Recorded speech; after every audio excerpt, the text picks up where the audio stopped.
Going on to the next order of business, approval of minutes of the previous meeting. You have that before you.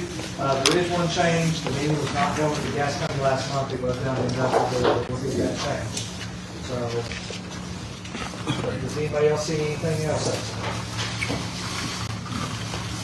I'll make the motion we approve. Motion and then second. Any discussion? All in favor say aye. Aye. Any opposed? Motion carried. Next, we have the report of the Secretary of Treasury. Beginning balance on January the 23rd. What was wrong with me? February the 27th was $3,459.95. No deposits, 2 checks. Women Red Bank, because we are in the process of transferring our accounts over to the Red Bank. And then one deposit to the Rogersville Review for a meeting notice gives us a balance today at $2,936.95. And reimbursement due for $3,907.54. Any questions? We have a motion to approve. Second. Discussion. All in favor say aye. Aye. Any opposed? Motion carries. Committee reports, I don't think we have any of those for right now. Move on to old business, project Elixir. The last time I think we talked with them, they were in the process of doing estimate on building construction so that they can finalize getting their finances in order and then complete the state reports to see what the state can do to help them on any financing, training, or whatever. Once that's done, then they're going to purchase the property. They were wanting to purchase the property first, but we told them to kind of hold off until they got the state stuff done so they don't jeopardize none of the possible grants the state would do to help them. And so that's what they're waiting on now. But the surveying has all been completed, so as soon as they get their state stuff done, approved, then I think we'll see the purchase of the property go through and everything proceed from there. Project Rock and Rents, I'm going to let Michael kind of give you an update on the status of it. Michael? Yeah, thanks, everybody. So, Project Rocks continues, albeit slowly. There's probably no shock to anybody right now, considering the political climate we are and the tariffs that are being threatened and leveraged right now. So everybody's just kind of in a holding period. Work continues. Right now, the next action item is surveying the property. We're under the impression that survey was going to be started this past week. I contacted the company yesterday. That's actually not scheduled for next week. So closing on the property with the associated investment group will very much post the survey, and that could take anywhere from 40 to 60 days to complete due to the complexity of the property itself. So that's kind of the next action item we're working towards, and we'll continue to remain fresh on this and kind of push that across the finish line there. And once the survey is completed, we look forward to closing on the property and hopefully finishing the investment more further. So that's all we have. Any questions I've got there? No, we're still kind of doing that. Oh, absolutely, yes. I don't mean to cast any doubt there about the project itself. So we're in constant contact with the liaison to the Office of Budgetary Management. Yeah. So you might have heard about the funding freeze and all this stuff. Although their program is in that qualificating of being reviewed, their project is being kind of pushed through because it is a domestic supply, it's a critical material, it does not kind of fall under that jurisdiction of DEI review. So this is not in jeopardy of being held up in that process. But everybody wants to kind of see where the tariffs shake out before they really, move their capital around. We really got to know where we're going with this before we're going to spend a lot of money. Any other questions? Thank you, Michael. Other updates, we've been in touch with Tanasca. They have a survey completed on the land. I think they also go ahead and start doing some soil samples and all that, testing for rock and all that stuff. I believe this week they had had to put in their application to TBA, proposal of the project. So after that, it's all in TBA's hands as to whether the project will go forward or not. I think there's some encouraging signs, but you never know. Again, as Michael said, the political climate, the way things are changing right now, we don't know. So things are looking forward and they are progressing. So we hope that goes on through.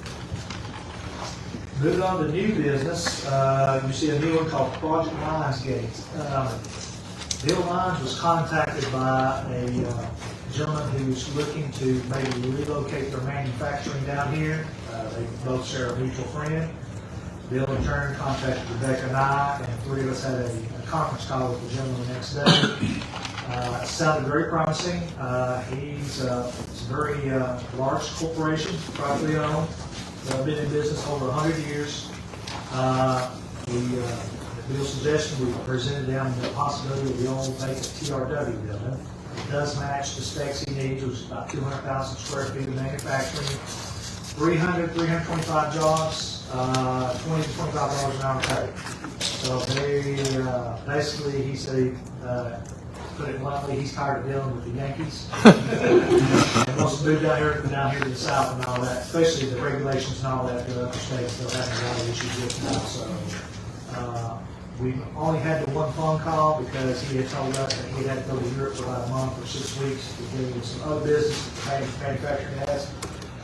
But he's really intent on wanting to locate in this area. He's been down here, me and Bill Vine share a mutual friend, so he's familiar with the area, he really likes it down here, so we'll keep our fingers crossed on that, hopefully hear from him some more.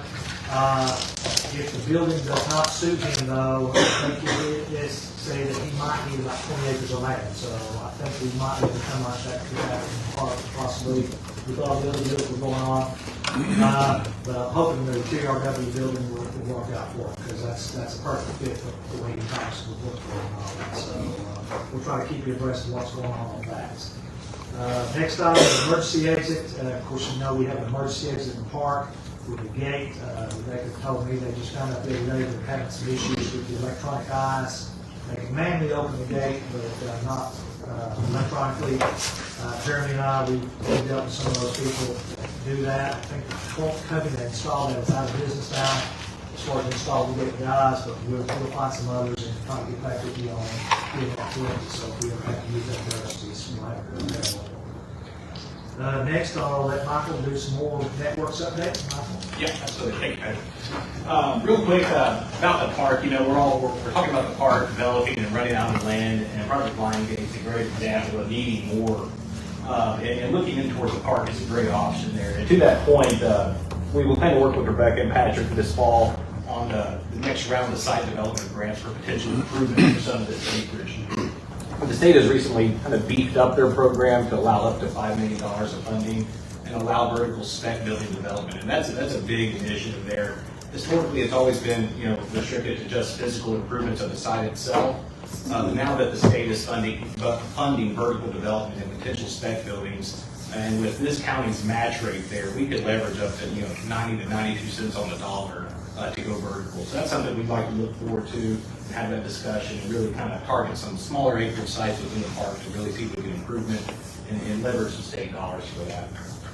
Outside of that, the other kind of update I have is not really connected to the Pittsburgh Industrial Park, but more the Holston Army Ammunition Plant. And for those unfamiliar, this is the 160 acres connected to the BAE facility on the Highway 11W there.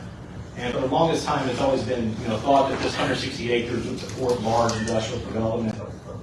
We've had some conversations with the Army, with the site operator there. We look to leverage their ARMS fund, which is just a fund the Army has to improve their facilities for revenue-generating projects.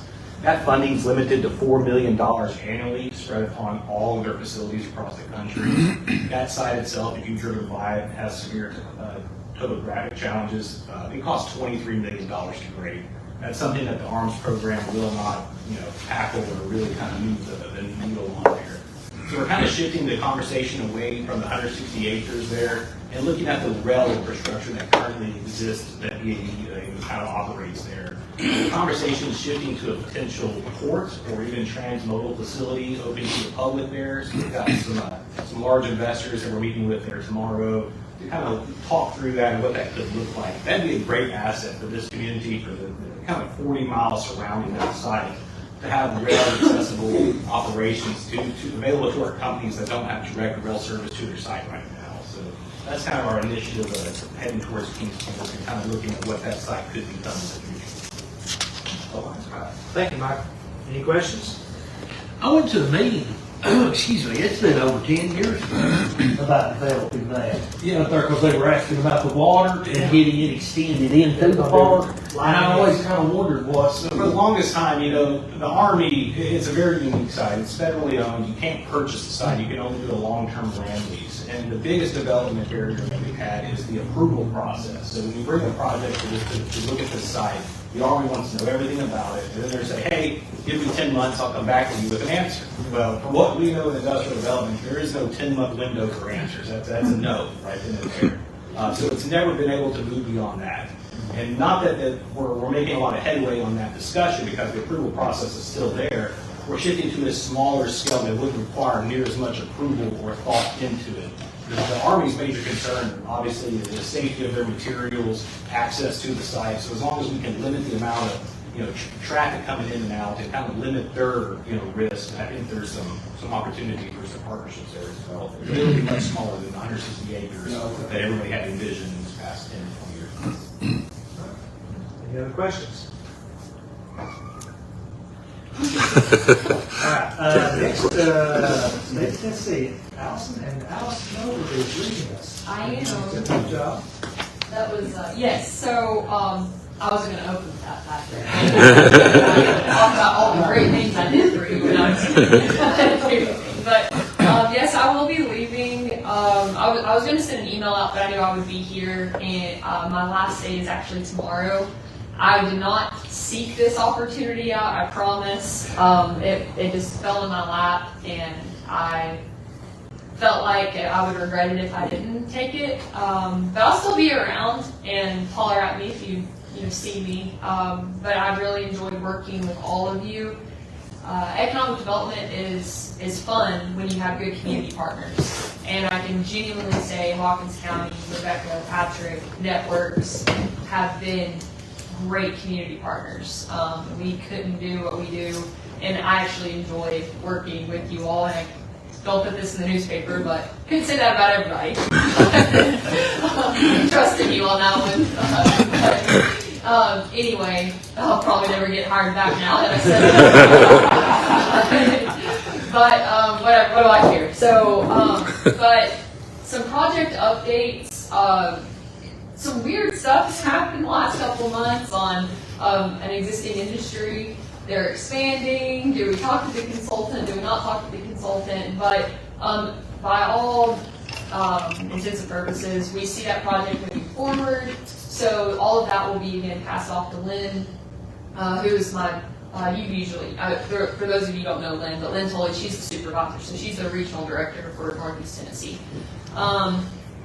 There are some other potentials, especially here in Rogersville with an expansion project. However, they were waiting on some tax incentives potentially from the federal government, and now those are frozen. So that's a big question mark in TBD on that. And then I know there was also some work being done, having some stuff waiting for TDOT to move on a couple of things. But other than that, y'all are in a good spot. So thank you for just making my life easy and being fun to work with. And hopefully y'all will miss me. I'll miss you all. So. Congratulations. Thank you. Wish you best success on your new job. Thank so. you. All right. Patrick, Alice brought a great point with TDOT, and TDOT's a great partner for industrial development. We utilize them a lot, and they have programs that really assist us when you go to the projects, such as the SIA program, which constructs roads and stuff. And this is just a side note here. We're working on a project in Sullivan County, and we recently reached out to TDOT to kind of explore some funding opportunities for that project. And this is worth noting that we were informed at this time that the backlog for SIA projects is the 2029, 2030, with construction being pushed out to 2032. So just keep that in mind, that right now there is a major backlog of TDOT projects. A lot of this is due to lean recovery and stuff. But it's going to be hard to leverage some of these traditional pockets of money that we have in the past to really install infrastructure as we really try to rebuild this region.